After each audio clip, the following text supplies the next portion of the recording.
Matagumpay na nailunsad ng Police Regional Office 7 ang Juanited for Cleanup Drive bilang parte sa pagunita sa 2024 National Women's Month na isinagawa sa Mahiga Creek, Mandawi City, Cebu nito lamang Martes, Marso 12 taong kasalukuyan.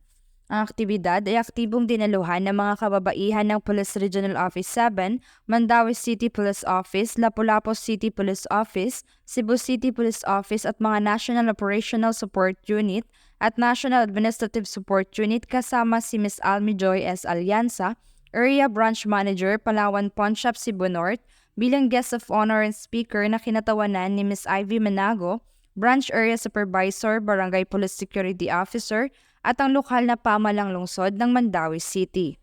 Ang aktibidad ay naaayon sa isa sa mga core values ng PNP na makakalikasan. Ako po si Police Captain Jasmine Sario, the Chief FGGSS ng PRO7.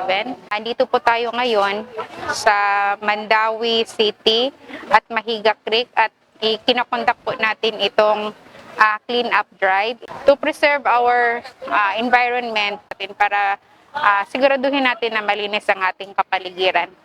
Because cleanliness is next to godliness. Malaking halaga po talaga na makig-join kami dito sa PNP na maglinis ng komunidad para magawa din ito ng mga anak natin maglinis dito sa nating kapaligiran. Sa kabuuan, ang Juanited for Cleanup Drive ay hindi lamang isang simpleng aktibidad ngunit isang patunay ng malasakit at pagkakaisa ng komunidad at ng kapulisan sa pagpapanatili ng kaayusan at kalinisan ng kanilang kapaligiran.